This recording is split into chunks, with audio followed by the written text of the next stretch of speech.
Gaya ng sinumpa ko sa aking mga magulang na dating mga berdugo, ay ipagpapatuloy ko ang kanilang mga nasimulan.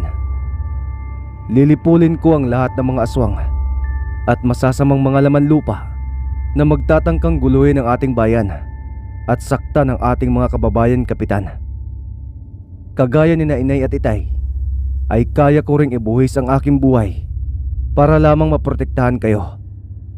Tungkulin kong pangalagaan ang katahimikan dito sa Cordillera. Palakpakan ng mga tao sa mga binitawang salita at mga ipinangakong gagampanan ni Gardo habang siya ay pinaparangalan sa ibabaw ng entablado para kilalaning berdugo ng mga aswang sa pangunguna ng kanilang kapitan na nasa edad na 21 pa lamang. Malapit din itong kaibigan ng binatang berdugo. Malaki ang tiwala ng mga taga-Cordillera sa binatang si Gardo. Simula kasi nang natuto ito sa pagiging isang berdugo, ay siya na ang naging sandigan ng buong mamamayan ng lalawigang iyon.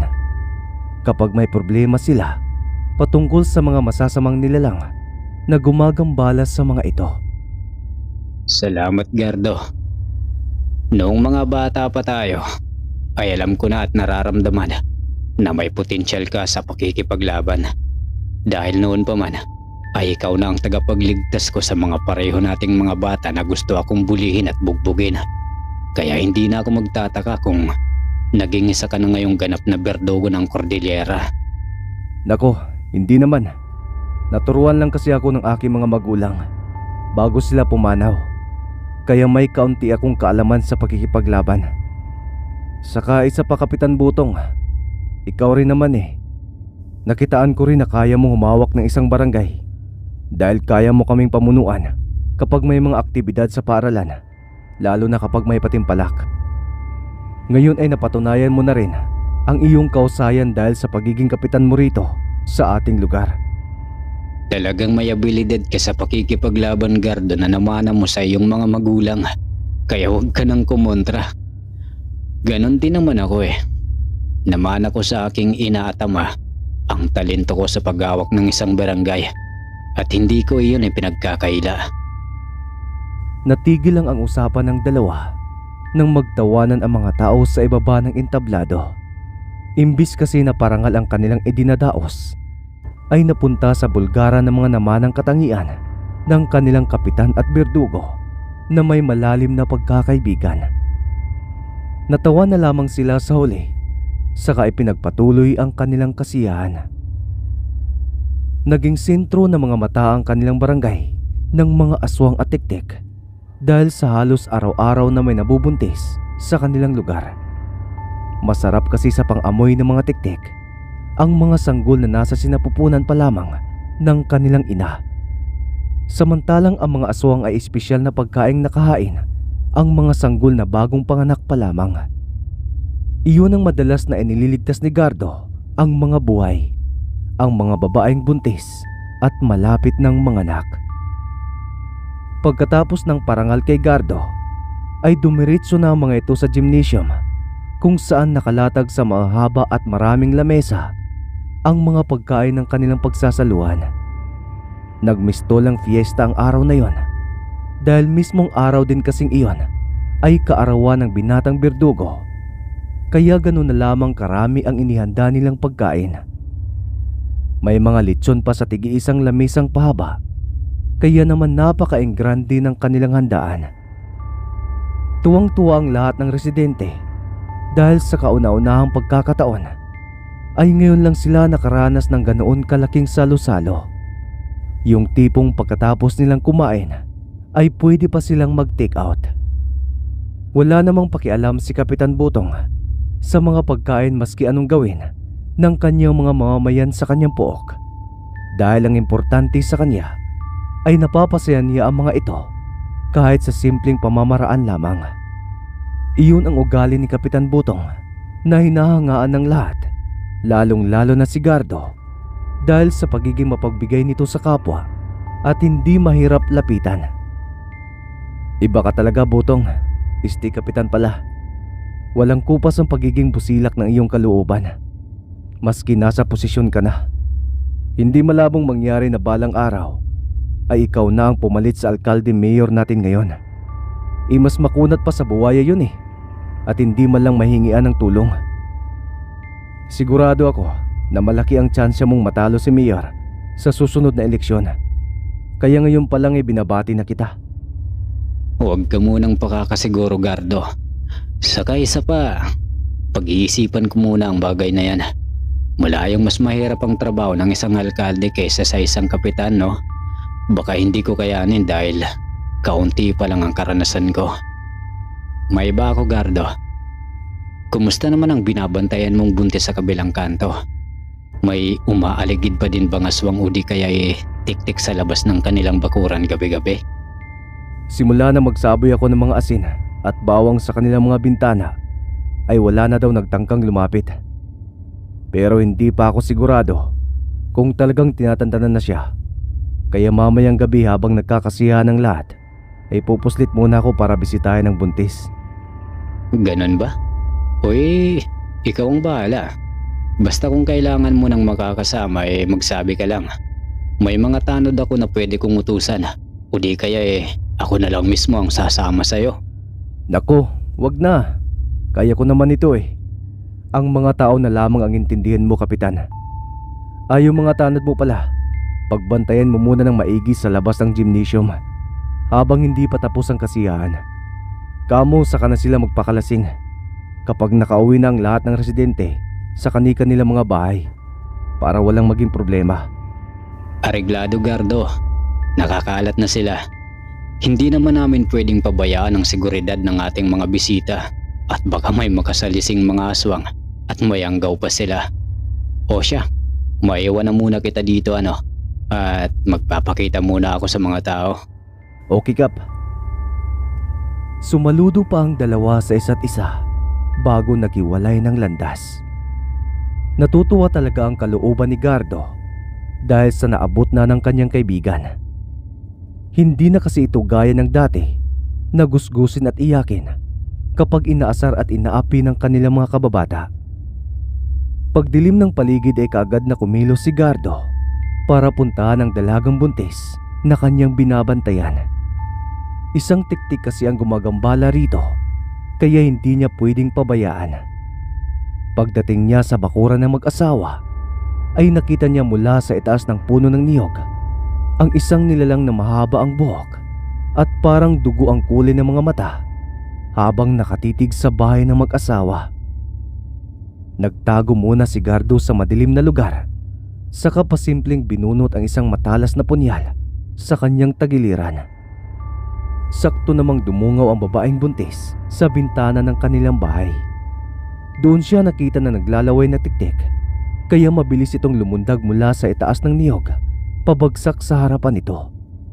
Dahil sa gulat ay nagsisigaw ang babae na kaagad namang sinakluluhan ng kanyang asawa na may daladalang itak. Dahan-dahan na sanang lalapitan ng tiktik ang mag-asawa maski napapaso na ang talampakan nito sa mga nagkalat na asin, at dahil sa sobrang kagutuman ay tinitiis na lamang nito ang kirot at sakit nang biglang lumabas si Gardo sa kanyang pinagkukublian. Hoy! Ako muna nga tupagin mo bago mo makain ng sanggol.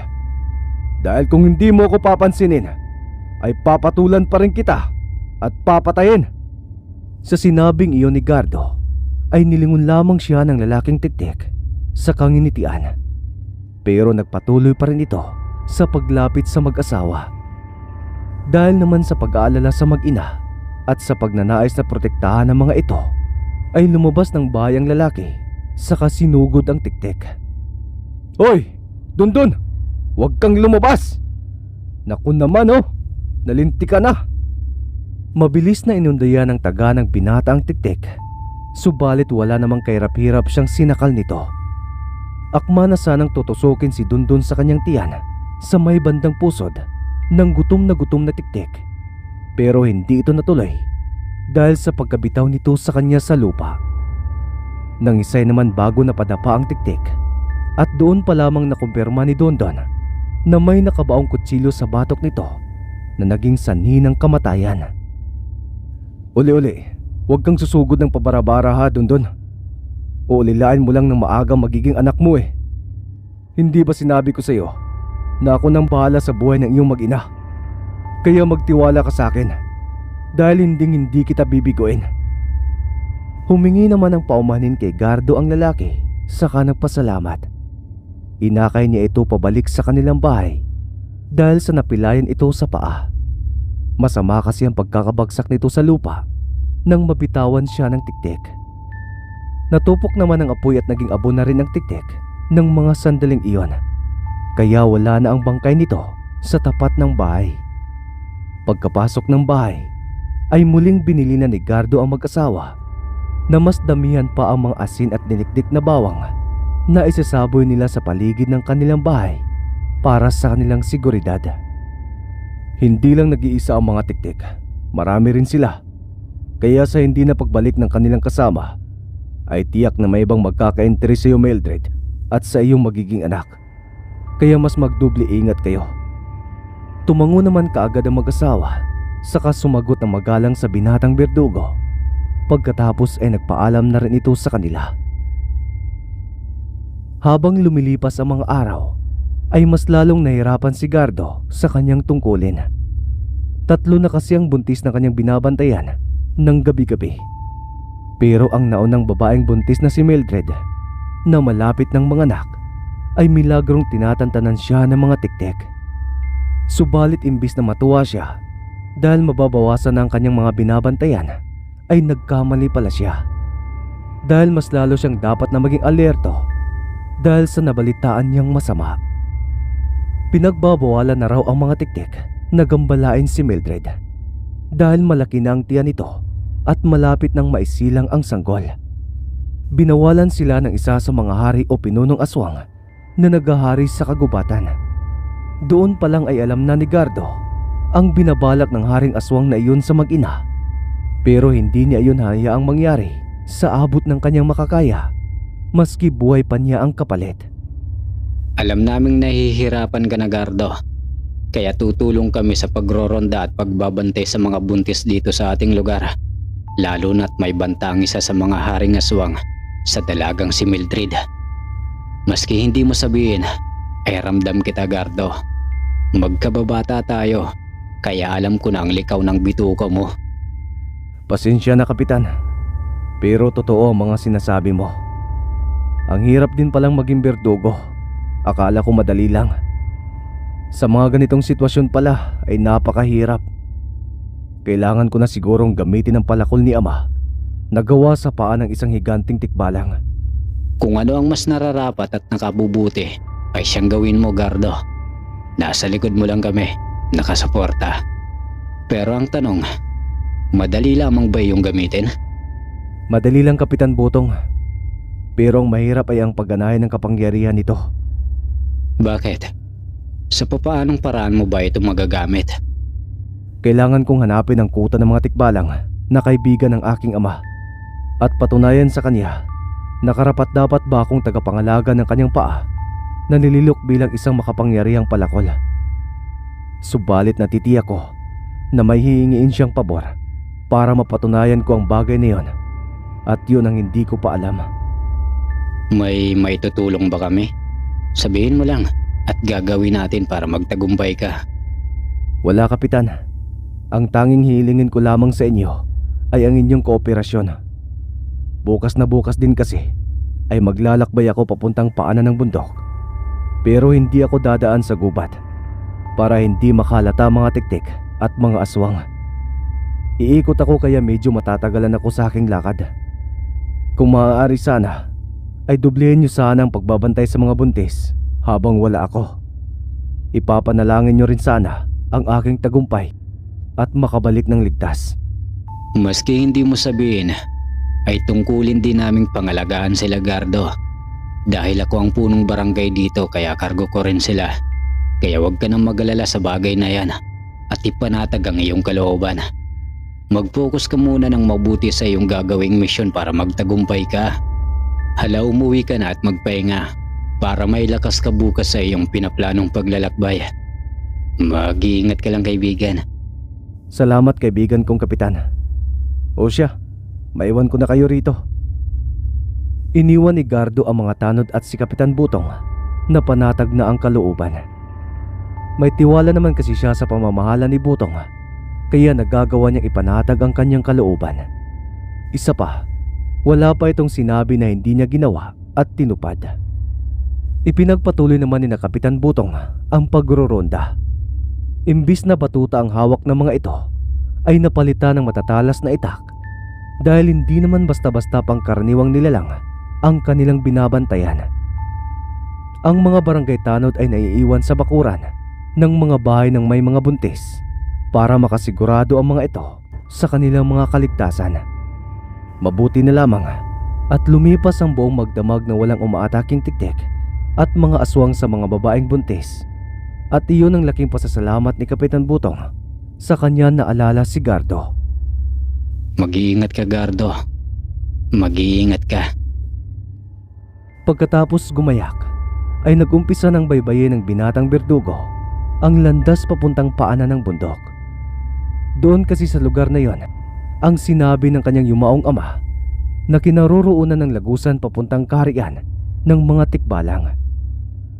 Dala-dala nito ang isang litrato na magkakasama silang tatlo ng kanyang ama't ina na magpapatunay sa higanting tikbalang na anak nga siya ng nasira niyang kaibigang berdugo. Tahimik naman ang mga naunang oras ng kanyang paglalakbay. Subalit habang tumatagal at tumitirik ang araw, ay nakakaramdam na siya ng pagkagutom, pagkapagod at pagkauhaw. Maski kasi wala pa siya sa paanan ng bundok, ay pasulong na ang dinadaanan niyang kalsada. Ano ba kasi mga tikbalang na ito? Ang dami-daming pwedeng lugar na paglalagyan ng kanilang lagusan, isa paanan pa ng bundok. Wala pa man ako roon eh. Matarik na itong daanan, sabayan pa ng matirik na araw. Nakakahingal grabe. Panay reklamo ng binata habang patuloy sa paghakbang. Nakakailang upo rin ang kanyang ginagawa para lamang makapagpahinga. Pagkatapos ay muli rin siyang maglalakad. Magtatakip silim na pero hindi pa niya nabubungaran ang paanan ng bundok, kaya minabuti na muna niyang maghanap ng magandang pupwestuhan para pampalipasan niya ng magdamag. At nang gabing iyon ay nagkaroon ng malaking kaguluhan laban kina Kapitan Butong at ang mga tanod nito laban sa sumalakay na tiktik. Mabuti na lamang at namataan ng mga tanod na nakabantay sa harap ng bahay ng isa sa mga dalagang buntis ang nilalang na yon bago nito masira ang bubong ng bahay.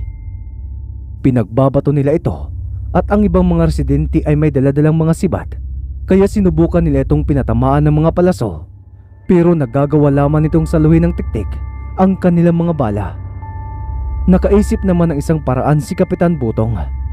Pinakuha niyang isa sa mga tanod ng agwa bendita sa simbahan. At pagdating ng tanod ay kaagad nitong iniabot sa kapitan ang daladala ng benditadong tubig. Ipinahid naman iyon ni Butong sa mga palaso. Sa kanilang muling pinunteriya ang tiktik na abalang pinagtatawanan sila. Sige, magsaya ka lang, halimaw ka. Tingnan natin ang piling mo ngayon. Kapag nasalo mo pa ito nang hindi ka nasusunog, saka pa lamang ako bibilib sa'yo. Pero malabong mangyari yon dahil nasa amin nakahanib ang Diyos. Kaya hetong sa'yo. Pagbitaw ni Kapitan Butong ng kanyang palaso, ay siya ring pagbitaw ng tatlo niyang tanod sa kani-kanilang mga bala. Tumatawa rin pinagsasalo ng tiktik ang mga apat na palaso. Subalit nabigla siya dahil unti-unti siyang napapaso at umaapoy ang kanyang buong braso. Huli na nang malaman niyang may mga agwa bendita ang mga yon, kaya ang sumunod niyang tanging nagawa ay ang pumalaho sa tuktok ng bahay. Oras na para lisanin mo ang aming lugar, halimaw. Muling nagpakawala si Kapitan Butong ng isa pang palaso, at dahil sa nalaplos na ang mga kamay ng tiktik, ay hindi na nito nagawa pang saluhin ng mga palaso hanggang sa dumiretso ito sa kanyang noo na siyang ikinalagot ng kanyang hininga. Nagyawan naman ang lahat ng tao dahil sa sobrang tuwa, lalong-lalo ng pamilya ng babaeng buntis na pinagtatangka ang biktimahin ng gabing iyon. Nagtataka naman ng iba dahil hindi nila nakitang sumaklolo ang kinikilala nilang tagapagligtas na si Gardo, pero walang imik ang kapitan dahil ayaw niyang mabulilyaso ang plano ng kaibigan. Iniba na lamang niya ang usapan at nagawa niya man niyang mailihis sa iba ang kanilang usapan. Pagkatapos ng pagpupulong ay pinabalik na nila ang mga residente sa kani-kanilang mga bahay. Pagkatapos ay pinagpatuloy naman ng mga tanod ang pagruronda sa paligid. Nahihirapan man ang karamihan sa kanila, pero kailangan nilang labanan ng puyat para sa kaligtasan ng kanilang mga kababayan na nangangailangan ng kanilang serbisyo at gampanan ng sinumpaan nilang tungkulin, lalong-lalo na si Kapitan Butong. Samantala, nakakita naman si Gardo ng magandang lilim ng isang puno na pupwestuhan sana niya. Subalit habang papunta siya roon, ay may bigla siyang napansin na kakaibang bahay. Napakaliwanag ng paligid ang bahay na yon at napapalibutan ng nagsisikintabang kulisap. Sa pintuan na iniluwa nito, ang napakagandang babae na bugaw ang kasuotan. Bugaw rin ang mga mata nito at ang buhok. Napakaputi din ang balat nito na animoy Diyosa sa kagandahan. At nang makita siya ng dalaga, ay nginitian lamang siya nito sa kakinindatan. Gamit ang hintuturan nito, ay sininyasan siyang lumapit. Totoo bang nakikita ko? Nasa langit na ba ako? Ang gandang babae, grabe. Tapos napakaganda rin ng kanyang bahay. Sino mag-aakala na may nakatira pala ritong dalagang Diyosa sa kagandahan? Aba, maski aswang pa ito, ay handa akong magpalapa, makausap lamang siya at makilala. Ay teka, papunta na ako dyan, miss. Tila ba wala sa sarili at nahipnotis mo si Gardo ng mga sandaling iyon. Marahan pa siyang naglakad habang titig na titig sa misteryosang dalaga na tuwang-tuwa naman sa nangyayari. Mas lalo pa nitong hinikayat ang binata hanggang sa makalapit na ito sa kanya. Halika, gwapong binata. Tumuloy ka sa aking napakagandang tahanan. Siya nga pala, ano ang pangalan mo? Lutang pa rin ang isipan ni Gardo ni hindi nito maalis ang tingin sa dalagang misteryosa. Ako si Gardo. Gardo. Napakagwapong pangalan. Ako naman si Nieves, ang inkantadang nakatira dito sa parting gubat na ito. Ikinagagalak kitang makilala, aking panauhing pandangal. Ako rin, Nieves. Ikinagagalak kitang makilala.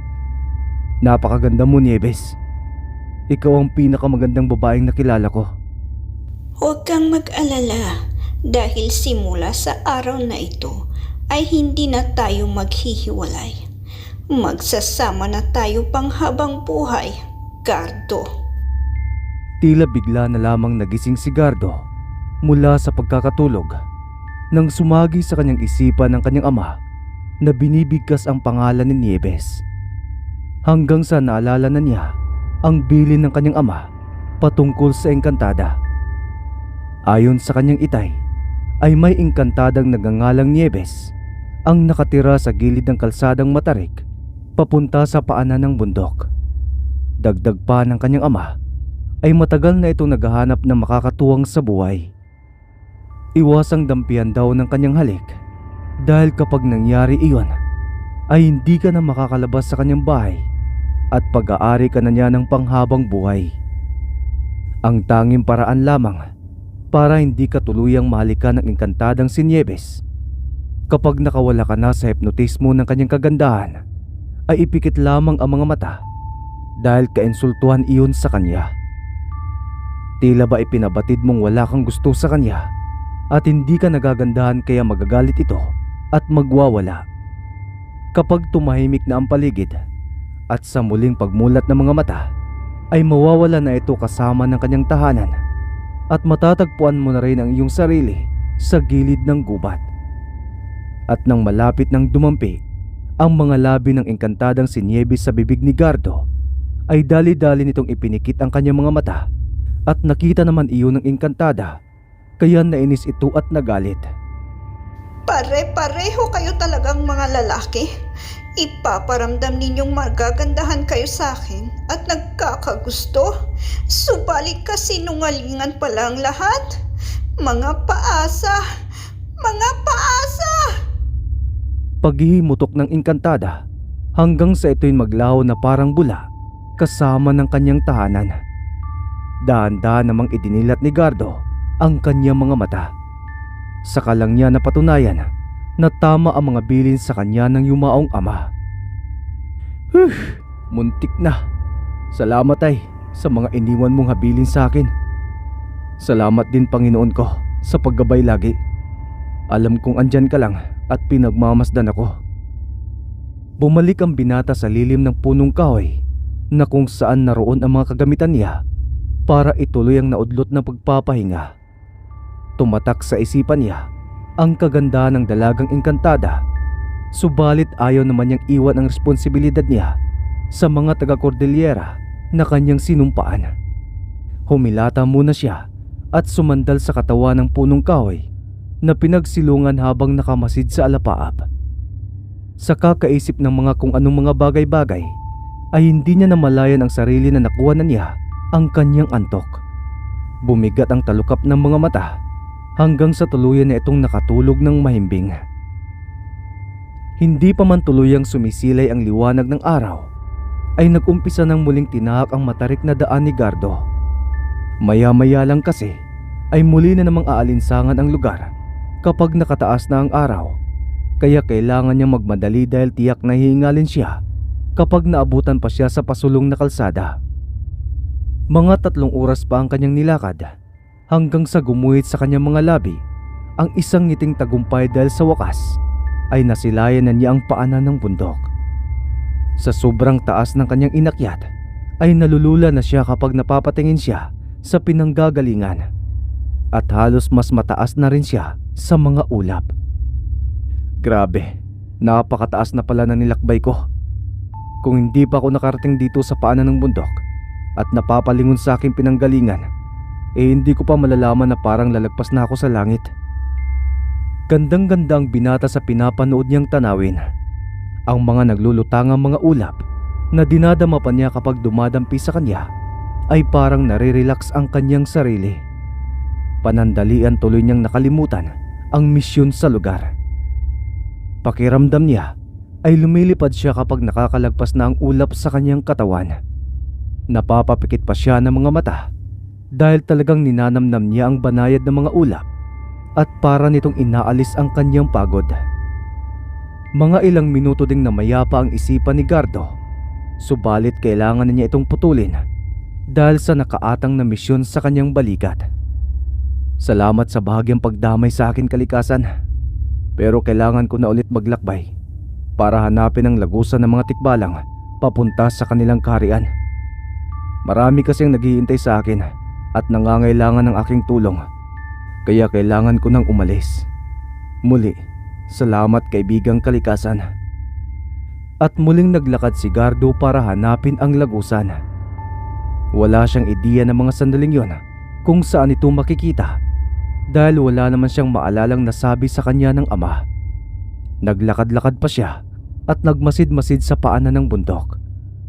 Nakikiramdam na rin siya kung may iba pang nilalang na naroroon, subalit wala siyang ibang presensyang nararamdaman. Sa mga ilang minuto pa niyang matyagang paghahanap ay mukhang magbubunga na ang lahat ng kanyang pinaghirapan dahil sa mga yabag ng tila galing sa mga kabayo. Pati ang mga huni ng mga ito ay sa kabayo rin. Matyaga niyang pinakinggan ang pinag-uusapan ng mga ito at palihim din niya silang sinusundan para hindi mawala sa kanyang pandinig ang mga pinag-uusapan ng mga ito. Hanggang sa bigla na lamang naglaho ang mga ito sa lugar. Ay nalitsi na. Nasaan ang mga yun? Buisit naman oh. Sigurado mga tikbalang na yun eh. Dahil sa kanilang mga huning tila tawa ng isang kabayo kapag natatapos silang magsalita. Tapos ang mga yabag pa nila. Sayang naman. Sila na sanang makakapagturo kung saan ang kanilang lagusan. Kaso bigla na lamang silang nawala. Teka, nawala sila ng bigla. Kung ganun, malamang sa malamang na pumasok sila sa lagusan papuntang kanilang kaharian. Ayos, ang kailangan ko na lang ay mahanap ko yun dito. Teka nga, dito sila banda nawala. Oo nga, dito nga sila nawala. Kinapaka pa ng binata ang bawat dahon, sanga, sanga ng mga halaman at punong kahoy na madadaanan. Nagbabaka sakaling mahanap na niya ang inaasam na lagusan, subalit sa katagalan, wala pa rin siyang nakikita. Napapamaktol na lamang siya at napapainis sa sarili dahil sa mga nangyayari. Mataas na rin ang sikat ng araw, kaya maalinsangan na sa lugar. Pawisan na rin siya ng mga sandaling yon at tumatagaktak na sa lupa. Subalit ang pagtagaktak pala ng kanyang pawis ay siya palang makakatulong sa kanya. Pagpunas kasi niya ng kanyang pawis sa muka at pagwisik niya rito sa puno ng balete na nasa likuran ng malahalamang lupa, ay nakakita siya ng tila isang palanggana ng tubig na napatakan ng ulan. Nilapitan niya ito, saka sinundot ng kanyang hintuturo. Subalit bigla na lamang siyang sinakop ng matingkad na liwanag. Napaharang tuloy niya bigla sa kanyang mga mata ang kanyang braso dahil sa pagkasilaw sa kanapapikit. Pagmulat niyang muli ng kanyang mga mata, ay nasa ibang daigdig na siya. Aba, kung siniswerte ka nga naman. Kung hinahanap mo'y ayaw magpakita. Pero kapag halos sumuko ka na, ikusa rin palang magpapakita. Nasa puno ng baliti ka lang palang lagusan ka. Pinapahirapan mo pa ako. Ang kailangan ko na lang gawin ngayon ay ang hanapin ang palasyo ng mga tikbalang at makausap ang pinuno ng mga ito na kaibigan ng aking ama. Kaya inumpisa ang lakarin ni Gardo ang napakagarang daanan. Dire-diretso lamang iyon na tila ba sinasadyang ginawang kalsada ng mga tikbalang. Walang liko-liko kaya naisip ni Gardo na ang sarap sigurong magpaarangkada doon ng motorsiklo. Ang bilis sigurong makarating sa pupuntahan kapag ganito ang lahat ng kalsada. Wala pang mga humps at napakalinis ng pagkakagawa. Ni isang lubak wala kang makikita. Iba rin palang gumawa ang mga tikbalang. Napakalinis at napakapulido. Hindi gaya sa mga construction sa amin na tinitipid ang budget para marami ang kupit. Ay, ano na nga ba ang pinagsasabi ko? Natawa na lamang ang binata sa kanyang sarili. Hindi naman siya nahirapang tuntunin ang kinaroroonan ng palasyo ng mga taong kabayo dahil sa dulo ng mahaba-habang kalsadang diretso ay nandoon ito nakatirik. Pinaghalong kaba at saya ang nararamdaman ni Gardo ng oras na yon habang palapit siya sa magarang tahanan ng mga tikbalang. Sa malaking pintuan ay nakita siya ng mga nagbabantay. Agad siyang nilapitan ng mga ito, saka tinutukan ng mga hawak na sandata. Pasigaw siyang tinatanong kung sino siya at kaagad naman siyang sumagot. Ako si Gardo, isang berdugo na nakatira sa Cordillera. Naparito ako para kausapin ang inyong hari na dating kaibigan ng yumao kong ama. Hito ang aming litratong 3 ng aking ama't ina. At hito rin ang palakol na gawa sa paa ng higanting tikbalang na inyong hari.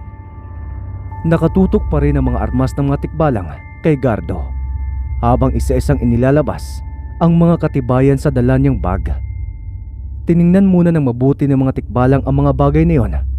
Subalit hindi pa rin sila kumbinsido, kaya binitbit nila patayo ang binata sa kapatulak na pinapasok sa palasyo. Pagdating sa harap ng trono ng Haring si Kadyo, ay pinaluhod ng mga kawal na tikbalang ang binata. Pirsahan siyang pinayuko sa kaginapos pa ang mga kamay ng patalikod. Sino ka? At anong masamang hangin na nagdala sa'yo rito? Hindi mo ba alam na bawal ang mga taong pumasok sa aming kaharian nang walang pahintulot? Pagpapakamatay ang ginawa mo, binata, dahil sa paglabag sa aming kautusan. Pero kung mabibigyan mo ako ng magandang rason kung bakit kita kaharap ngayon, ay baka sakaling mapatawad pa kita at hindi kita papupugutan ng ulo sa aking mga tauhan. Kung hindi niyo po malalabisin, mahal na hari, ay pakiutusan po ang inyong mga alagad na tanggalin ang tali sa aking mga kamay para mailahad ko naman po ang aking mga ebidensya. Gusto ko pong patunayan na malinis ang aking hangarin at hindi ako naparito para manggulo. Wala ka sa lugar para utusan ako, tao. Pangalawang paglabag sa kautusan na ang ginagawa mo. Kaya anumang oras ay pwede na kitang ipapatay. Pero sige, baka sabihin mong napakasama ko namang hari at hindi ko man lang pinagbigyan ang iyong hiling. kaya pagbibigyan kita. Mga kawal, tanggalin ang tali sa kanyang mga kamay. Maraming salamat po, mahal na hari. Tunay ngang isa kayong mabuting pinuno, gaya ng sinabi sa akin ni Ama noong buhay pa siya. Ama? Sinong ama ang tinutukoy mo, binata? Ngumiti lamang si Gardo sa muling inilabas mula sa bag ang litrato nila ng kanyang mga magulang. Ipinakita niya iyon, pero dahil sa may kalayuan ng kanilang distansya, ay inutusan ng hari ang isa sa mga kawal na dalhin sa kanya ang larawan. Nanlaki ang mga mata nito dahil kaagad niyang nakilala ang isa sa mga imahe na naroroon, saka bumalik ang kanyang tingin sa binata. Anak ka ng berdugong si Matias, ang matalik kong kaibigang tao. Paanong nangyaring wala na siya? Itangan niya ang palakol na gawa sa naputol kong isang paa. Napatay po siya ng haring aswang, mahal na hari. Aksidente kasing nakalimutan ni Ama ang sandata niyang ipinagkaloob mo, kaya naisaan siya ng mga nakalaban nila. At sa kasamang palad po, ay nadamay pa ang aking ina. Ito po ang palakol na gawa sa inyong paa. Dala-dala ko po dahil gusto ko rin itong gamitin bilang isang berdugo para maipaghiganti ang kanilang pagkamatay at maprotektahan na rin ang mga taga-Cordillera sa banta ng panganib ng mga aswang at tiktik. Napanganga si Haring Kadyo sa mga narinig. Parehong-pareho kasi sa ugali ni Matias ang ipinapakitang prinsipyo at dignidad ng binatang kaharap. Kung titingnan niyang mabuti, ay hawig na hawig din sila ng itsura. Pati ang pagngiti nito at pagsasalita ay kuwang-kuwa nito ayon sa obserbasyon ng hari. Pinapahanga mo ko, binata. Ano nga palang pangalan mo? Gardo po, binatang berdugo ng Cordillera. Gardo ba ka mo? Opo, mahal na hari. Kung ganon, ay tinutuungan ni Matias ang pangako niya sa unang magiging anak niyang lalaki sa kanyang asawa. Ay ipapangalan niya rito ang pangalan ng mayapa ko na ring ama. Ibang klase talagang kaibigan kong yon. May palabra di honor talaga. Kaya pala hindi na siya nakakapasyal sa akin dahil namayapa na rin pala siya. Sayang, isa pa naman siyang tunay na kaibigan at magaling na berdugo. Pero binabalaan kita, Gardo. Hindi basta-basta kumikilala ng bagong amo ang sandatang iyong hawak-hawak.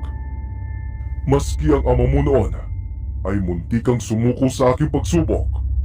Subalit mabuti na lamang at nakayanan naman ng kanyang katawan. Bago po ako pumunta rito, mahal na hari, ay pinag-isipan ko na ng ilang beses ang bagay na ito. Nasabi rin kasi sa akin ng aking ama ang tungkol dito, habang tinuturuan niya ako noon kung paano lumaban bilang isang berdugo. Kaya sigurado na po ako sa aking pasya. Kaya ko ring ibuwis ang aking buhay para sa nakararami. Kaya handa na po ako sa pwedeng mangyari sa akin.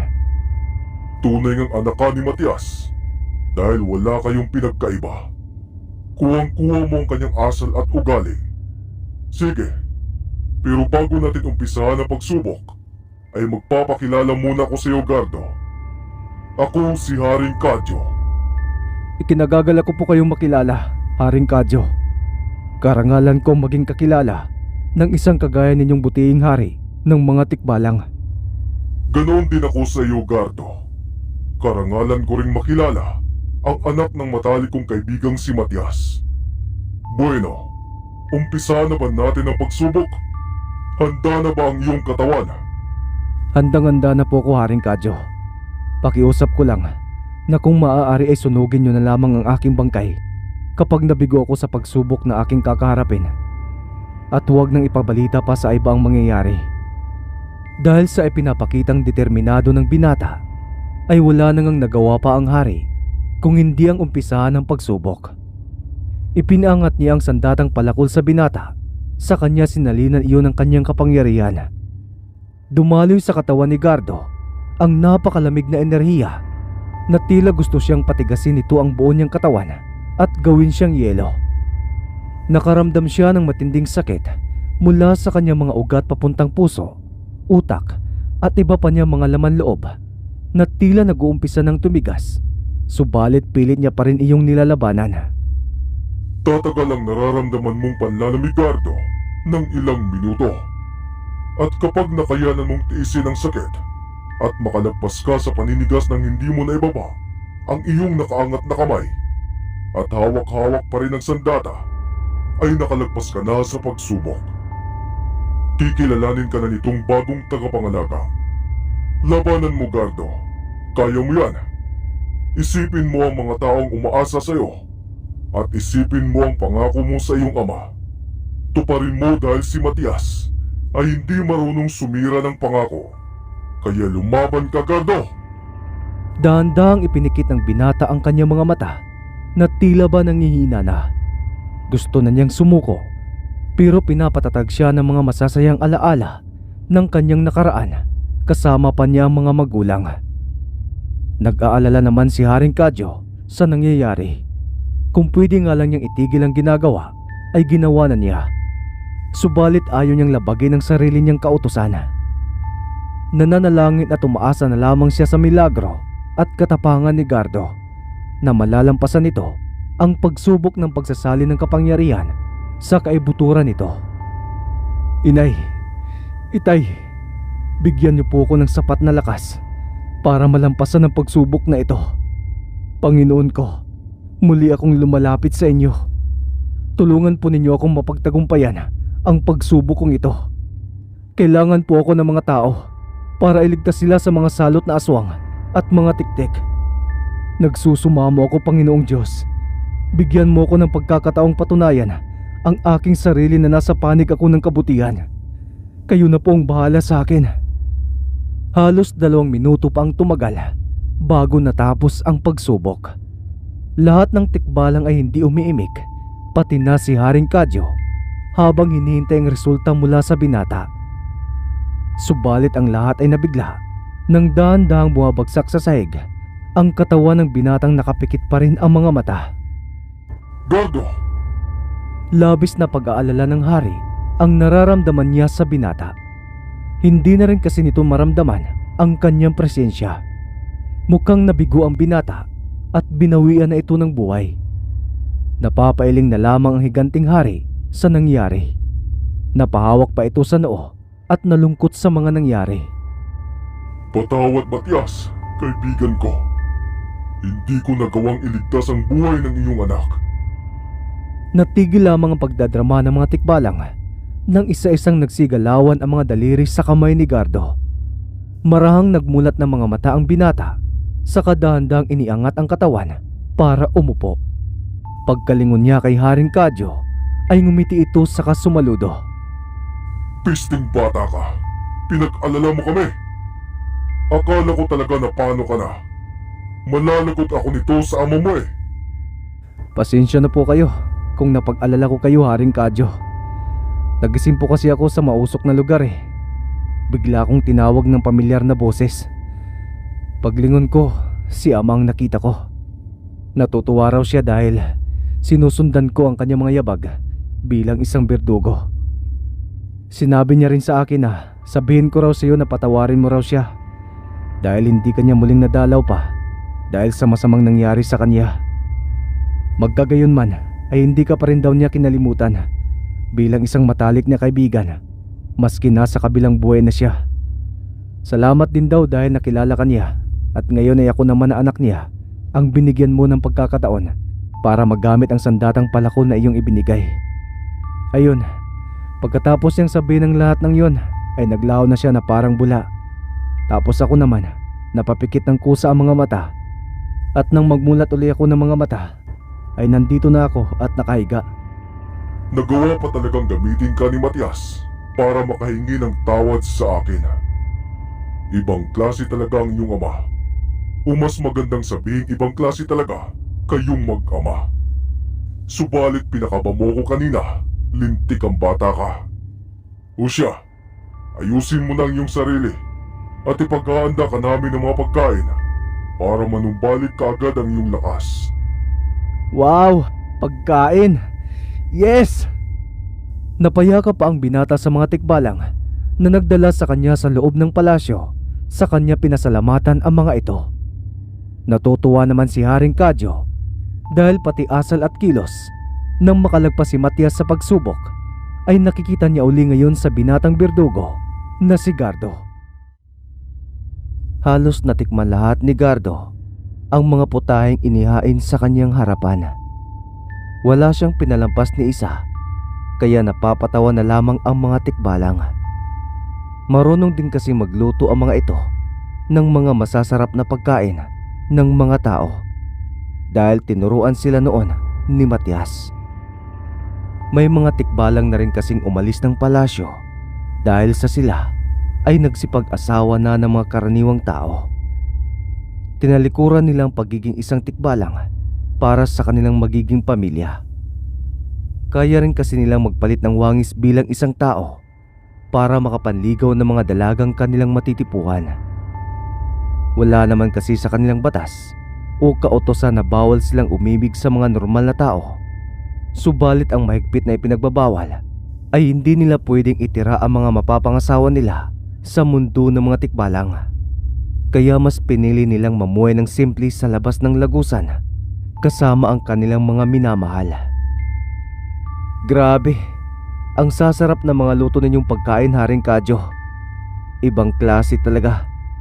Halos matalo na ninyo ang mga mamahaling restaurant sa mundo namin eh. Walang makakatapat na mga lutong putahe ninyo. Busog na busog ako eh. Alam mo ba kung sino ang nagturo sa amin ng mga lutong iyan, Gardo? Hindi po, mahal na hari. Sino po ba? Walang iba kung hindi ang iyong ama. Ipinagluto niya kami noong una. Nagustuhan namin ang kanyang mga niluto hanggang sa nagboluntaryo siyang turuan kami kung ano ang mga gagamiting sangkap, hanggang sa nasanay na rin kaming ipagluto ang aming mga sarili. Ibang klase talaga si Itay. Ang daming naitulong sa inyo. Haring Kadyo, matanong ko lang po, paano pala kayo nagkakakilala ng aking ama? At bakit ganoon na lamang ang inyong kalapit sa isa't isa? Daig nyo pa yata ang turingan ng tunay na magkapatid eh. At ganun-ganun na lamang kayo magdikit.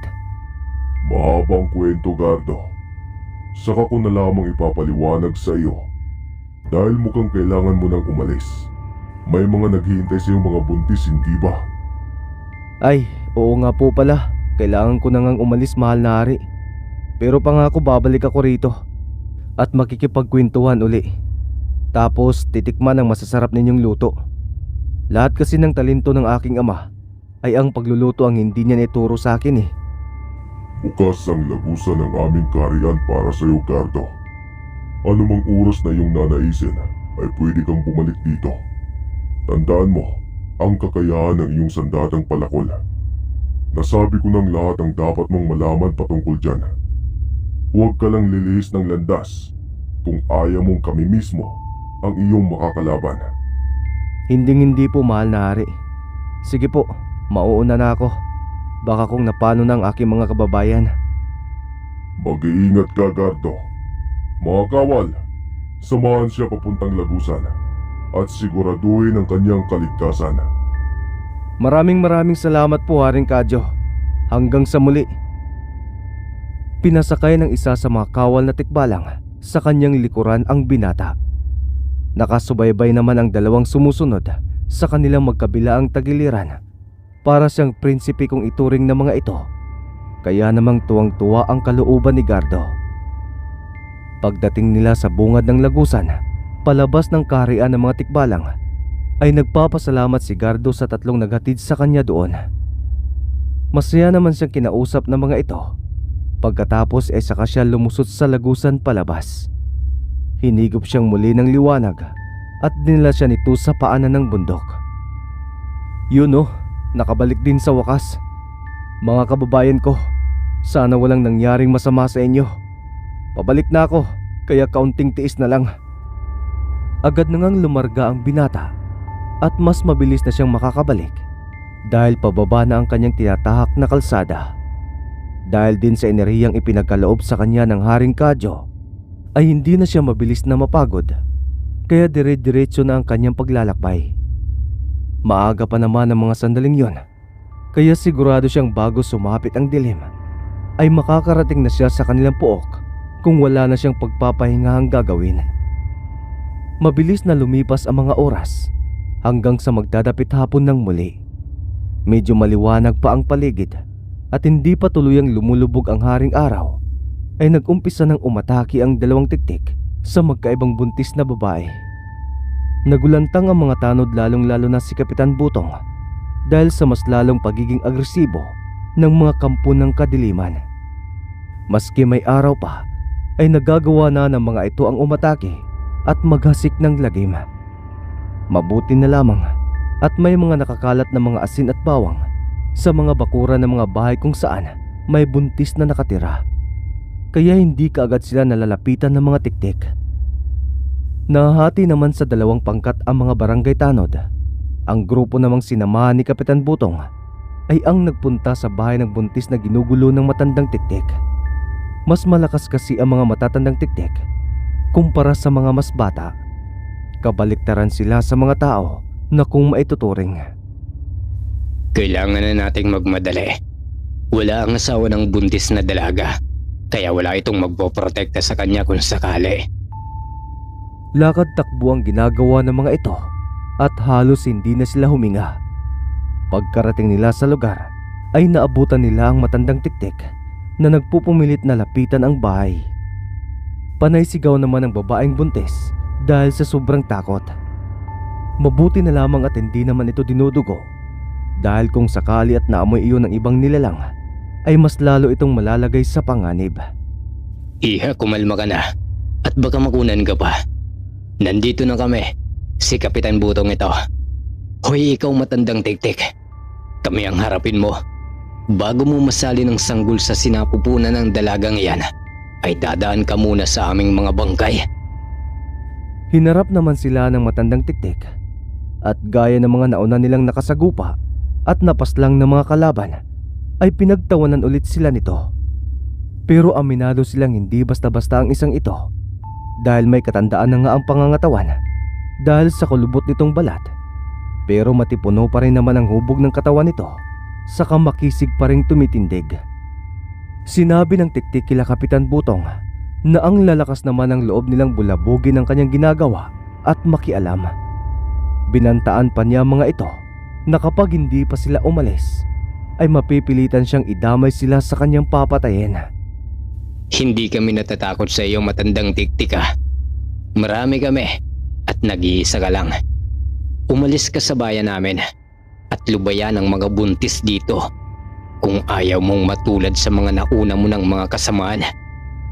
Nasa panig namin ang Diyos na makapangyarihan sa lahat, kaya alam naming hindi niya kami pababayaan. Umalulong ang matandang tiktik saka inilabas ang mahaba nitong dila.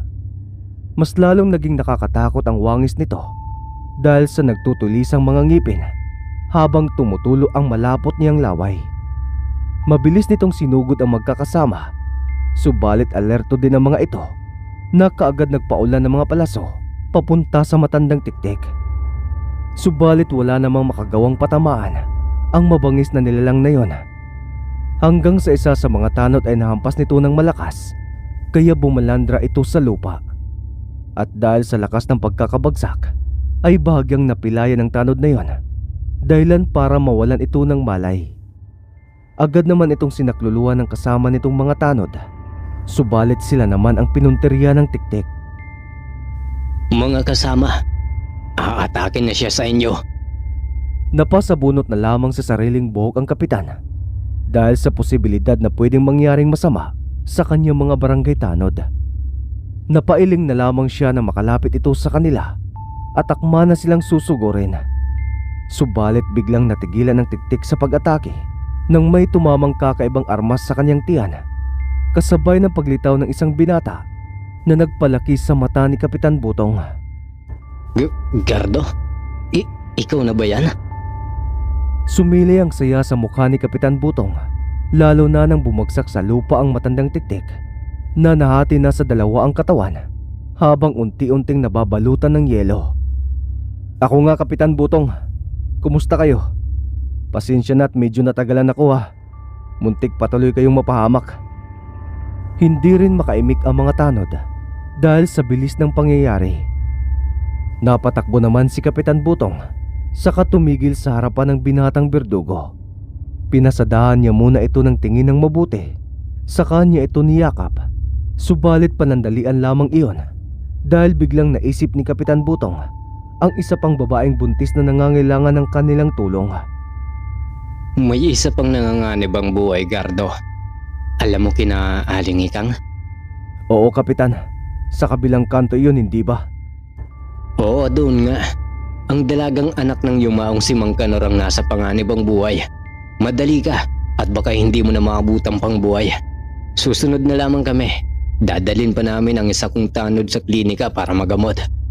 O siya, maiwan ko na muna kayo, Kapitan. Pati ang ipinakitang liksi sa pagkilos at pagtakbo ni Gardo ay ikinamangha ng binatang kapitan.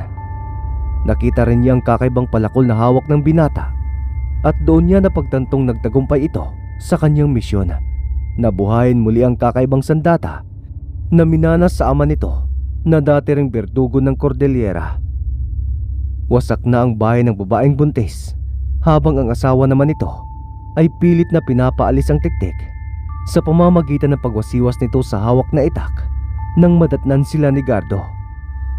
Hindi na nagsayang pa ng oras ang binatang berdugo at siya na ang lumapit sa tiktik. Nakahandusay naman ang mga tanod sa lupa na tila nawalan lamang ng mga malay. Hoy! Halimaw! Ako ang harapin mo at huwag ang dalawang kabataang yan. Patay na ang kasama mong matandang tiktik, kaya isusunod na kita sa kanya. Nagngingit-ngit sa galit ang lalaking tiktik sa narinig at tila ba umiiyak ito base sa napakatinis niyang boses. Nakita rin ni Gardo ang bahid ng luha sa mga mata nito, kaya alam niyang malapit na kamag-anak o kapamilya nito ang pinaslang niyang matandang tiktik. Walang ano-ano'y galit na nagsalita ang nilalang. Sinabi nito sa binata na magbabayad siya sa ginawa niya sa ama nito ng kanya ring buhay. Para namang nakita ni Gardo ang sarili niya sa lalaking tiktik nang maulila ito sa mga magulang. Bahagya siyang nakaramdam ng awa, subalit mas nanaig ang kagustuhan niya na mailigtas ang kanyang mga kababayan sa kahit kaninong nilalang nagagambalas sa kanila. Hinigpitan ni Gardo ang pagkakahawak sa palakol nang mag-umpisa na siyang atakihin ng lalaking tiktik. Hindi naman siya nagpatinag at sinalubong niya ito sa gitna hanggang sa sila ay nagsalpukan. Dahil sa hindi na pangkaraniwang berdugo si Gardo at ganap na siyang kagaya ng kanyang ama na may nakatagong kapangyarihan sa katawan, ay madali na lamang niyang napatay ang kalaban. Kagaya ng ginawa niya sa matandang tiktik, ay hinati niya ito sa dalawa bago naging yelo. At habang natutunaw naman iyon, ay siya namang pagkalusaw ng bangkay ng kanyang mga napatay. Pagdating ni na Kapitan Butong sa lugar, ay wala na silang ibang ginawa kung hindi ang akayin at alalayan ang mga tanod na puro wala ng malay. May mga pilay rin ang mga ito sa katawan dahil sa malalaking pasa nila sa mga hita, balakang at iba pang parte ng katawan na nahampas ng malakas na nakaengkwentro nilang tiktik. Nawala naman ng malay ang babaeng buntis, kaya napasigaw ang asawa nito na humihingi ng tulong.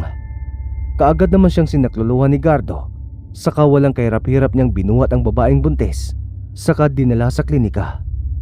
Nakasunod naman ang asawa ng babae na labis ang pag-alala sa kaligtasan ng kanyang mag-ina. Dinudugo na kasi ito, kaya pati si Gardo ay hindi naiwasan ng kabahan para sa babae at sa sanggol sa sinapupunan nito. Mabuti na lamang at naging maganda ang resultang sinabi sa kanila ng doktor na umaasikaso sa babaeng buntis, kaya pare-pareho silang nakahinga ng maluwag.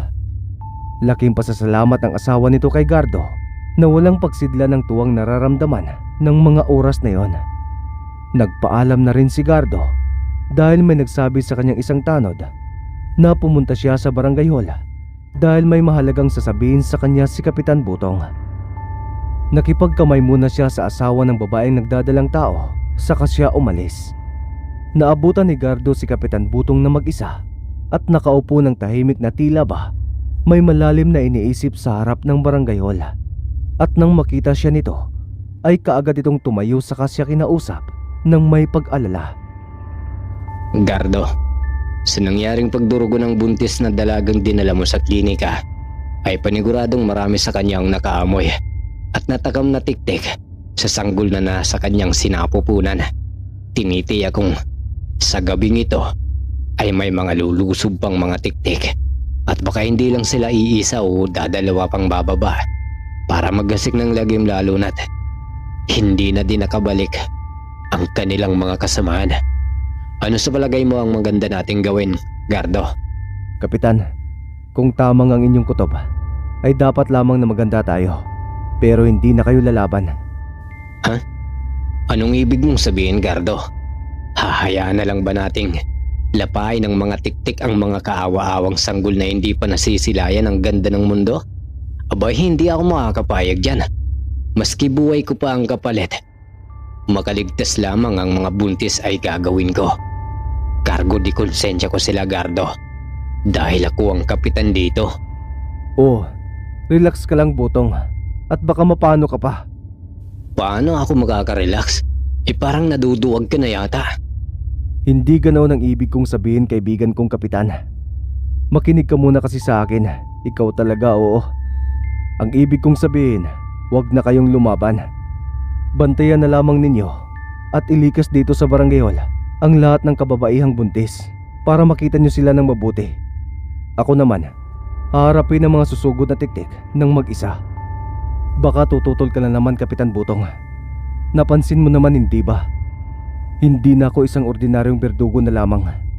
Kaya sana huwag ka na mag-alala sa akin at tumayon ka na lamang sa aking mga mungkahi. Seryoso lamang na nakatingin ang kapitan sa binata hanggang sa dahan-dahang gumuhit ang ngiti nito sa labi, saka tinapik sa balikat si Gardo. Natawa pa ito bago gumawa ng pagtugon. Pasensya ka na sa inasal ko, Gardo. Pero hanga ako sa katapangan mong ipinapakita. Tunay ngang nagmana ka sa iyong mga magulang na magagaling ding mga berdugo. Sige, pumapayag na ako at ipagkakatiwala na sa iyo ang lahat. Alam kong hindi mo kami bibiguin, pero mag-iingat ka pa rin sana. Maski may nakatago kang kapangyarihan sa iyong katawan, ay huwag kang magpakakampante. Lalo na't kampo ni Satanas ang iyong mga kakaharapin. Hindi naman siguro ako pababayaan ng Diyos sa labang kong ito. Hindi ba, Butong? Malakas ang pananalig ko sa kanya, kaya alam kong kasama ko siya sa aking laban. Kung sabagay, o siya kaibigan, gawin na natin ang ating mga responsibilidad bago pa mahuli ang lahat.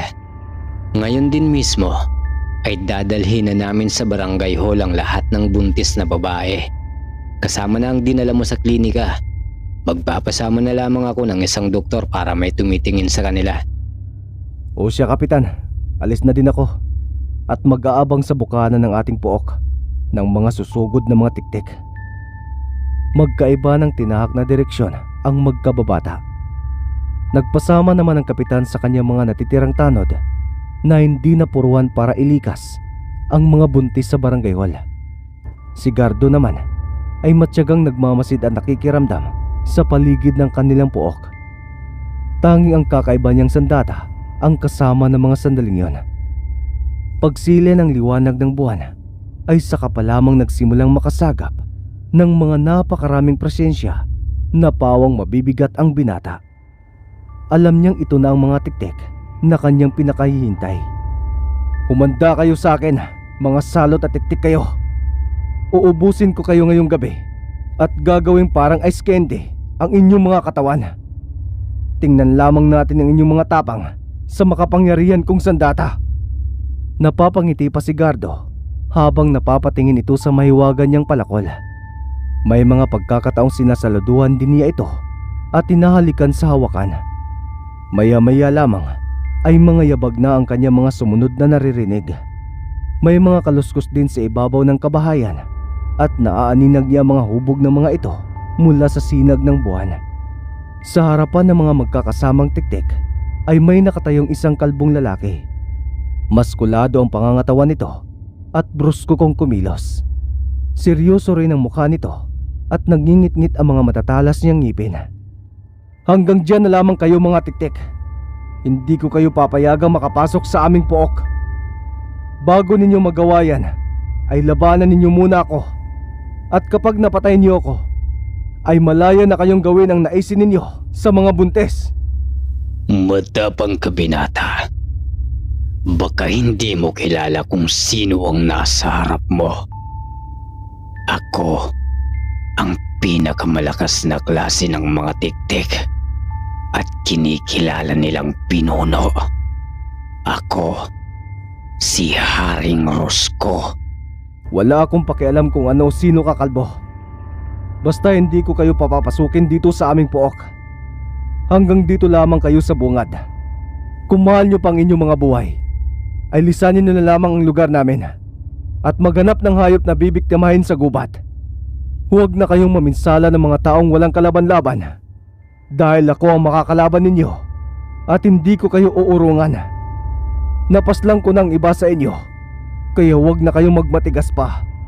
Pero kung gusto ninyo akong patunayan, subukan ninyong sumugod ngayon sa akin nang magkaalaman na. Wala ka sa posisyon para diktahan kami, binata. Isa ka lamang simpleng tao para sa amin. At wala kang karapatang insultuin ako at tawaging kalbo. O siya, pasensya na, panot. Napangiti ng bahagya at napahagikik si Gardo dahil sa sinabi. Mas bumakas naman sa mukha ni Haring Rosco ang pagkainis sa binata. Kaya naman bahagya pa silang lumapit sa kanya at inihanda naman ni Gardo ang sarili. Isusumpa mo ang pangiinsulto mo sa kagaya kong hari, binata. Hindi mo alam ang kaya naming gawin sa'yo. Mga kasama, durugin ang berdugong ito. Nagumpisa ang isang labanan sa pagitan ni Haring Rosco at ng mga tauhan niyang tiktik laban kay Gardo. Ipinamalas naman kaagad ng binata ang husay niya sa pakikipaglaban. Isa-isa niyang pinagpapalakol ang mga tiktik na nakakarap na kapag kanyang nasusugatan ay kaagad na nabubuhal sa lupa. Nangingisay habang unti-unting nababalot ng yelo ang mga katawan nito, saka nalalagutan ng hininga. Naalala naman ni Haring Rosco ang isang lalaking may ganoon ding armas na nagagawang palamigin ang sinumang nakakalaban, pero kanila na itong natalo at napaslang. Nagngit-ngit ang kalooban ng hari sa tuwing maaalala niya ang lalaking iyon na halos kalahati ng kanilang populasyon ang napaslang nito. Napagbintangan lamang ang mga haring aswang dahil sa pagkamatay ng berdugong nakilala nila sa pangalang Matias. Para ang mga ito ang ituring na kinakatakutan at hindi silang mga tiktik. Kapalit ng hindi pag-iingay ng kanilang mga lahi ay hindi rin sila sasaktan ng mga ito. Alam naman kasi nila na kapag sumuwi sila sa kasunduan ay kapahamakan lamang ang pwedeng mangyari sa kanila. Kaya mas pinili na lamang ni Haring Rosco at ang kanyang mga nasasakupan na itikom na lamang ang kanilang mga bibig tungkol sa nakatagong katotohanan. Samantala, walang kapagurang pinulbos ni Gardo ang mga tiktik. At habang tumatagal ang labanan, ay mas lalo namang siyang lumalakas. Kapag natutunaw ang mga yelo na nakabalot sa katawan ng mga ito, ay kasabay rin ang kanilang pagkalusaw, kaya halos walang makikitang bangkay sa lugar. Mas magaling pa ang binatang ito kumpara sa napaslang naming si Matias. Grabe ang husay niya sa pakikipaglaban. Napakabilis niyang kumilos. Ang mas lalong ikinakaasar ng hari ay wala man lang bakas ng kanyang mga kasamahang tiktik na namamatay ang naiiwan sa lugar. Parang mga bula itong naglalaho pagkatapos silang mapalakol ni Gardo. Sa patuloy na labanang nagaganap ay nagagawa ring malipon ng binata ang mga tiktik at tanging si Haring Rosco na lamang ang natira. Hinarap siya ni Gardo ng buong tapang, saka tinitigan siya nito ng tila naglilihab. Ngayong ikaw na lamang ang tanging natitirang tiktik sa inyong lahi, ay mangyaring ipamalas mo ang iyong mga kakayahan sa pakikipaglaban. Gusto kong bigyan mo ko ng magandang tunggalian bago kita isunod sa iyong mga nasasakupan. Isusunod sa aking mga nasasakupan? O ikaw, ang isusunod ko sa iyong mga magulang. Natigilan sa marahang paglalakad si Gardo dahil sa narinig. Hindi niya inaasahan ang sasabihin iyon ng masamang hari. Tila ba may alam ito sa tunay na nangyari sa kanyang ama't ina. Oh, natigilan ka yata dahil sa iyong narinig. Wala namang dapat ipagtaka sa sinabi ko Dahil ito ang katotohanang matagal nang iniingatan ng mga haring aswang. Para sila ang katakutan pero ang totoo. Kami ang nakapatay sa hinihinala kong mga magulang mo. Dahil sa pareho kayo ng kapangyarihan ng berdugong si Matias. Nanginig ang mga kalamnan ni Gardo ng mga sandaling iyon. Mali pala ang mga nilalang na pinagtaniman niya ng puot at galit. Hindi ko ito sinasabi para magalit ka o kamuhian kami. Kasi wala naman akong pakialam sa mararamdaman mo. Sinasabi ko lang ang lahat ng ito para ipapatid sa iyo na hindi ako basta-basta tik-tik lamang. Isa akong hari, kaya wag mo akong mamaliitin. Bibigyan kita ng magandang laban gaya ng iyong nais. Sa mga sinabi mo ay wala na akong pakialam. Ang tanging hangad ko na lamang ngayon ay ang paslangin ka at may paghiganti ang aking mga magulang.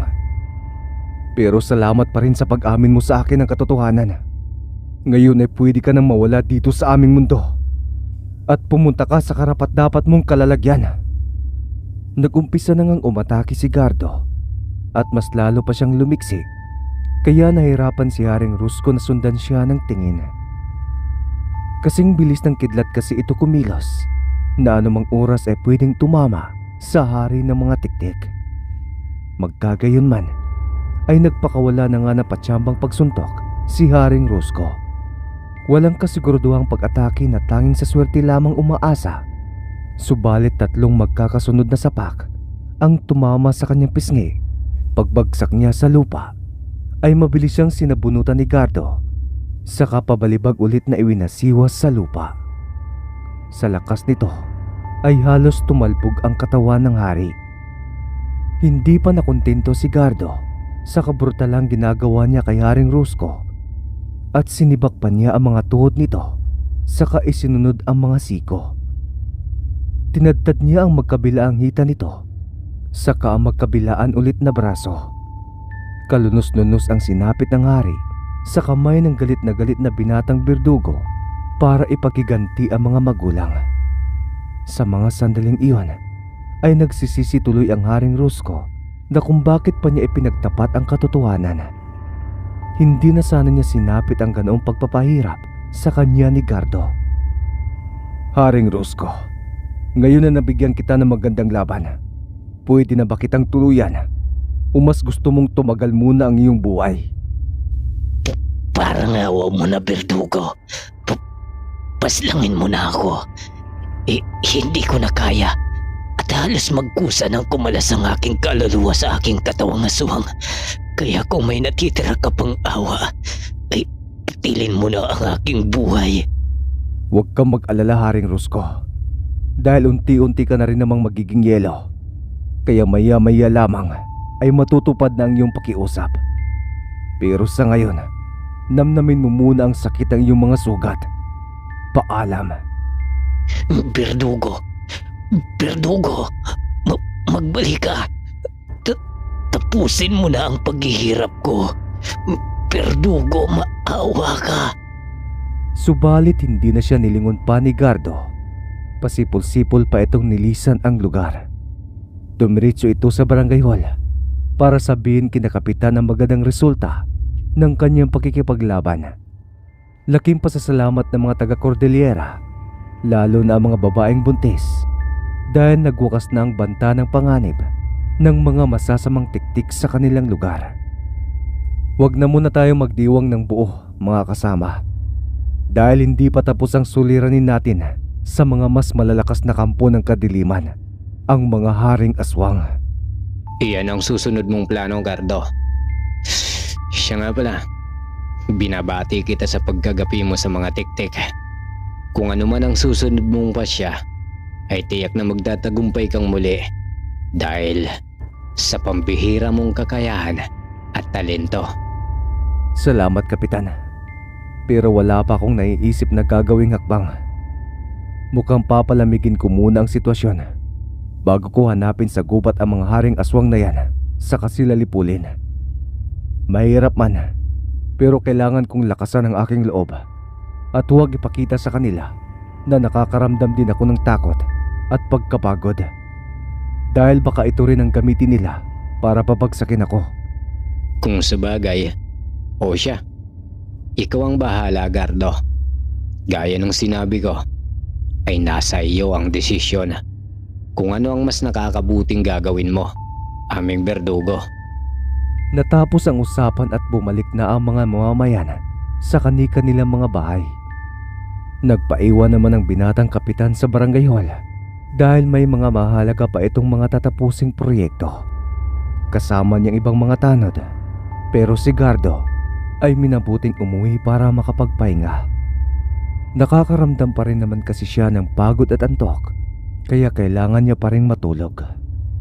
Pagdating sa bahay, ay dumiretso siya sa kwarto niya nang hindi na kumakain. Patagumpay naman niyang nakuha kaagad ang kanyang antok at kaagaran siyang nakatulog. Sa lumipas na mga araw, ginawa munang normal ni Gardo ang kanyang pamumuhay. Hindi muna niya inisip ang patungkol sa mga aswang para mapayapa ang kanyang isipan. Subalit maski anong iwas niya, pagkaraan lamang ng ilang araw ng kanyang pananahimik, ay muli na naman siyang magagambala dahil isa sa mga babaeng buntis na kanyang pinapangalagaan ay nanganak na. Nalintikan na, sira ang bakasyon ko. Tiyak na may bababang haring aswang para kunin at kainin ang sanggol. Dahil ito ang pinakamatagal na nilang hinihintay, ang mabuo at mailuwal ang bata sa sinapupunan ng isang ina. Dahil mas doble ang sarap nito para sa kanila. Hindi ako pwedeng magpabaya. Kailangan mabantayan ko na ang bata. Mula sa lumang baol, ay kinuha ni Gardo ang itinagong kakaiba niyang sandata. Pinunasan niya ito ng puting tela, saka kinausap. Trabaho ulit tayo, kaibigan. Hindi natin pwedeng pabayaan ang mga nangangailangan ng tulong, lalo na't mga babae at sanggol ang mga sangkot. Pahiram muli ng tapang at lakas ha. Kumislap ng bahagya ang duluhan ng palakol na gawa sa higanting paa ni Haring Kadyo. Pagkalinis ay gumayak na ang binata ng kanyang kasuotan bilang isang binatang berdugo, saka lumabas ng bahay at magtungo sa tahanan ng bagong panganak na babae. Magdidilim na ng mga sandaling yon at pagdating niya sa bakuran ay naramdaman kaagad niya ang isang nilalang na nasa paligid lamang ng bahay. Mas pumasok pa siya sa bakuran hanggang sa nakita niyang isang lalaki na pilit hinahawi ang pawid ng dingding ng bahay, maski napapaso na ito sa mga asin na nakasaboy doon. Maya-maya lamang ay sumisigaw na ang galit na lalaki nang makita nitong nakadungaw na aswang sa nahawing pawid ng kanilang bahay. Sinasabi nito na umalis ang demonyong aswang na yon kung ayaw nitong hatawin siya nito ng hawak ng itak. Subalit hindi nagpatinag ang aswang. Mas lalong pa nitong nilakihan ang sinisirang pawid ng tahanan, kaya doon na hindi na nakapagtimpi si Gardo. Tigilan mo yung ginagawa mo at tayo ang magtuos, aswang. Huwag mong idamay sa kahayupan mo ang mag-ina na wala namang kalaban-laban sa'yo. Kung gusto mo silang makain, ay labanan mo muna ako, at kapag natalo mo ako, ay ako mismo maghatid sa kanila sa iyong harapan. para kapag natalo kita, ay kailangan mong ituro sa akin kung saan makikita ang mga haring aswang na katulad mo. Payag ka ba sa kasunduan ko ha? O duwag ka lang? Nagalit ang haring aswang na yon. Hindi niya mapaniwala ang iniinsulto siya ng isang normal na tao. Kaya kaagad itong pumayag sa kasunduan, saka gumawa ng mabilis na pag-atake. Inaasahan na rin iyon ni Gardo, kaya nakahanda na ito sa mangyayaring kanilang sagupaan. Gaya ng kanyang inaasahan, ay mas mabilis at mas malakas ang isang haring aswang kaysa sa mga tiktik. Kaya kailangan niya magdubli ingat at bantay sarado ng pinata ang bawat niyang galawan para hindi siya maisahan ng kalaban. Nagagawa naman niyang umilag, pero ang haring aswang ay madalas niyang mapatamaan ng sapak sa muka. Sa huli ay napabagsak niya ito sa lupa, saka naitapat ang armas na palakol sa liig nito. Paano ba yan? Talo ka. Siguro naman may isa kang salita at marunong kang tumupad sa kasunduan.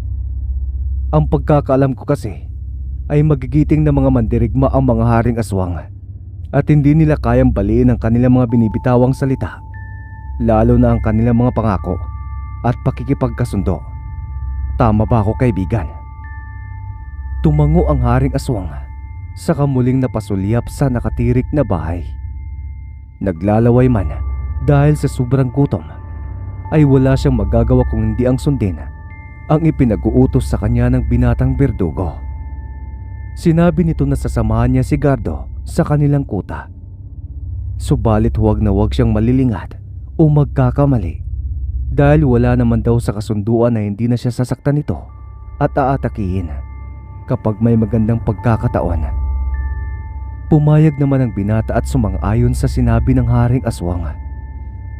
Pero bago siya sasama sa paglalakbay, ay balak muna niyang dumaan sa barangay hall para magpaalam sa kanilang mahal na kapitan at para makapagpaalam na rin siya sa mga tanod na minsanan na niyang nakatulong sa pagpuksa sa mga tiktik. Abay, napakadelikado ng gagawin mo, Gardo. Halos pagpapakamatay na ang gusto mong gawin ha. Wala na bang ibang paraan para masugpo mo ang mga aswang na iyan nang hindi ka nalalagay sa alanganing sitwasyon? Ito lang ang tanging paraan, kapitan. Hindi ko naman pwedeng patagalin pa ito at magmimisto lang ipinapain ko ang mga bagong panganak na sanggol para lumapit ang mga haring aswang dito sa ating pook. Hindi ko naman iyon maaatim at saka baka isang araw hindi ko magagampanan ang iligtas sila. Hindi ko mapapatawad ang aking sarili kung sakali. Kaya gagawin ko na ang paraang naiisip kong ito, kapitan, at wala nang makakapigil pa sa akin. Pinapahanga mo talaga ako, Gardo. Wala kang kasing tapang. Sa bagay na yan, ay wala na akong magagawa pa. Kung hindi, ipagdasal ka na lang namin. At nawa ay magtagumpay ka ulit sa iyong panghuling misyon. Bumalik ka sana sa amin ng buhay at ligtas, Gardo.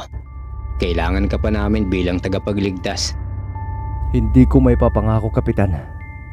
Pero sisikapin kong makabalik. Sige, kaibigan, lalakad na ako.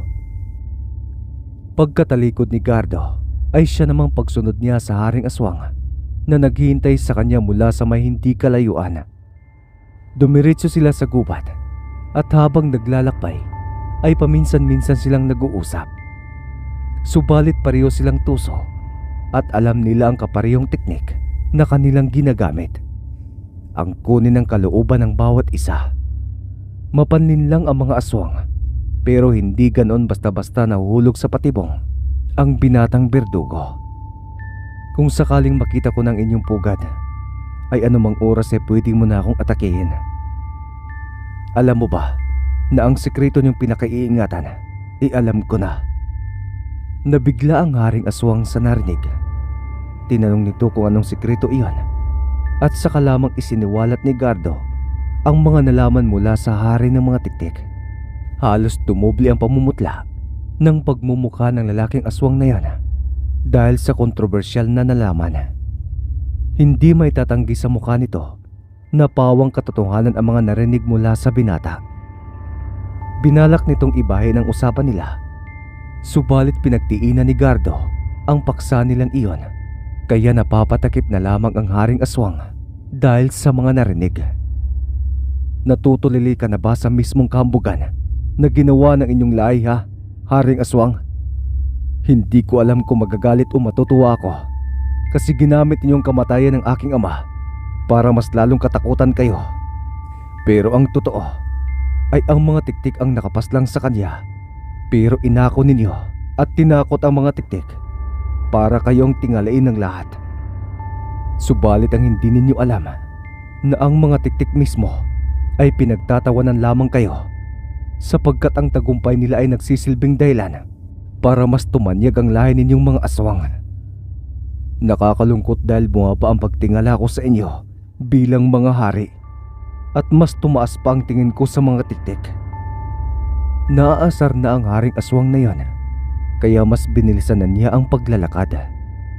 Nakarating sila sa pugad ng mga Haring Aswang at pagkakita ni Gardo sa mga ito na tila nakahanda na ang lahat, ay walang ano-anong sinugot siya nang sinusundan niyang Haring Aswang ng biglaan. Subalit alam na ni Gardo na mangyayari iyon, kaya bago pa siya nito maatake ay walang awa na niya itong pinugutan ng ulo. Nagsinga-singa naman ang lahat ng mga Haring Aswang na naroroon at kanya-kanyang pulasang inatake nila ang binatang berdugo. Hindi na rin pinatagal pa ni Gardo ang lahat at isa-isa na rin niyang sinugot ang mga umaataking kalaban. Hindi niya rin inaasahan ang mga sumunod na nangyari dahil wala man lamang siyang magawang mapatamaan sa kanila. Hindi katulad ng mga tiktik na kayang-kaya niyang pinulbos ang mga ito. Subalit habang tumatagal ay bumabagal na rin ang kilos ng mga Haring Aswang, kaya nakakatama na siya at nakakapaslang ng paisa-isa sa kanila. Hindi pa rin nagpatinag ang mga kampo ng kadiliman.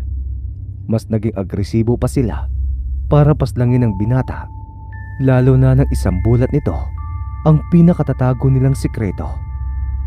Tila naman nahuhulog na sa patibong ni Gardo ang mga Haring Aswang dahil nasisira na ang mga konsentrasyon ng mga ito, lalo na't patuloy silang inaasar ng binata.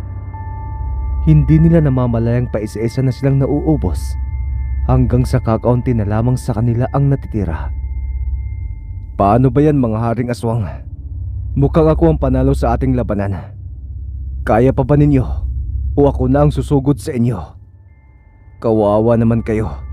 Mas magaling pa ang mga tiktik sa inyo na makipaglaban eh. Pinaghalo-halong inis, galit, asar at pikon ang nararamdaman ng mga Haring Aswang sa binata. Tuluyan na silang nawala ng kontrol at nalamo na ng pambabastos sa kanila ni Gardo, kaya pati ang kanilang mga pag-atake ay wala na sa lugar. Kayang iba sa kanila ay sila-sila na rin ang nagkakapatayan. Kapag may nagtatangkang aatake kay Gardo mula sa kanyang likuran, ay naghihintay muna siya ng isa pang Haring Aswang mula sa kanyang harapan. At kapag mayroon ng lumitaw ay mabilis itong umiilag, kaya ang matatalas na kuko ng dalawang magkauri ay bumabaon sa kani-kanilang katawan at sa bandang puso pa, kaya kaagad silang binabawian ng buhay. Sa huli ay nagtagumpay si Gardo na lipulin silang lahat at ang mga nagkalat na bangkay ng mga aswang na hindi namatay sa kanyang sandata ay kanyang binabalikan, saka muling sinisibak, at kapag naging yelo na ang katawan ng mga ito at nalusaw, ay saka pa lamang siya nakakasiguradong tapos na ang kanilang mga buhay. At pagkatapos nito ay nilisan niya ang lugar nang walang nakakalat na ebidensya o bangkay ng maski isang Haring Aswang. Nang mga oras na yon ay medyo lumiliwanag na ang paligid nang makababa siya sa kanilang pook. Naabutan niya sina kapitan na nasa bukana ng kagubatan na tila ba hinihintay ang kanyang pag-uwi. At nang makita siya ng mga ito ay saka pa lamang sila lumapit sa kanya. Gardo? Anong nangyari?